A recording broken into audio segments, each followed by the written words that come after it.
दोस्तों, एक बड़ा अपडेट। इंडिया ने Q2 FY 25-26 में रियल जीडीपी 8.2% का ग्रोथ रिकॉर्ड किया। आज के वीडियो में देखेंगे किसने ये ग्रोथ ड्राइव किया, कौन से सेक्टर्स शाइन कर रहे हैं और इसका मतलब इन्वेस्टर्स और बिजनेसेस के लिए क्या है। चलिए सीधा डेटा के अंदर चलते हैं। Short summary. टर्शरी सर्विसेज और सेकेंडरी मैन्युफैक्चरिंग प्लस कंस्ट्रक्शन ने लीड लिया। Manufacturing 9.1%, financial and real estate 10.2%, construction 7.2%, agriculture थोड़ा मॉडरेट 3.5%। नॉमिनल जीडीपी भी 8.7% ग्रो हुआ, मतलब प्राइस इफेक्ट भी मौजूद है पर रियल डिमांड भी हेल्दी है। इंपॉर्टेंट नंबर्स नोट कर लो। Real GDP constant 2011 to 12 48.63 lakh crore, year on year growth 8.2%। Nominal GDP 85.25 lakh crore rupees, growth 8.7%।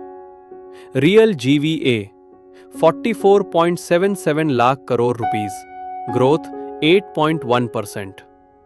Sector wise short bullets.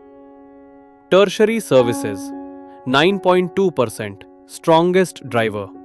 Secondary PI 8.1%, जिसमें मैन्युफैक्चरिंग 9.1% और कंस्ट्रक्शन 7.2% शामिल।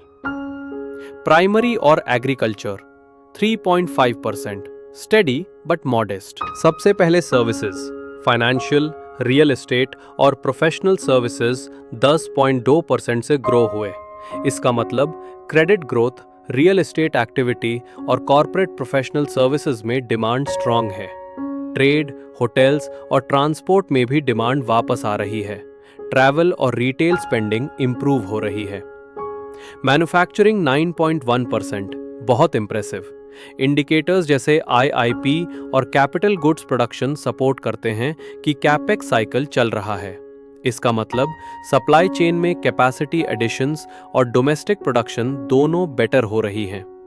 कंस्ट्रक्शन 7.2%, इंफ्रा और हाउसिंग दोनों कंट्रीब्यूट कर रहे हैं। जीएफसीएफ इन्वेस्टमेंट भी पॉजिटिव है, मतलब पब्लिक और प्राइवेट स्पेंडिंग दोनों चल रही हैं। डिमांड साइड पे देखें तो प्राइवेट फाइनल कंजम्पशन 7.9% से ग्रो हुआ। हाउस होल्ड्स फिर से स्पेंड कर रहे हैं।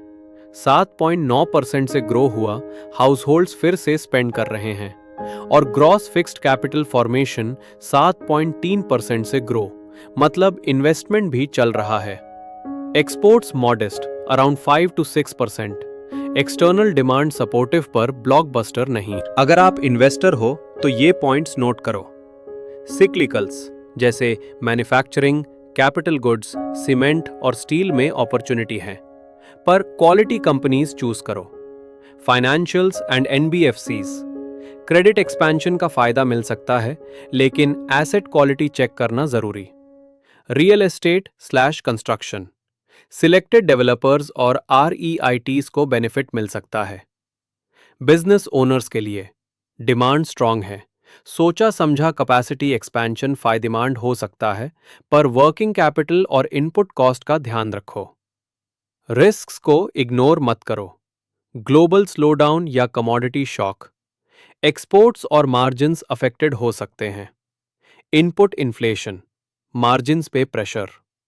Data revisions, MOSPI base year change to 2022 to 2023 आ रहा है, जिससे फ्यूचर रिविजन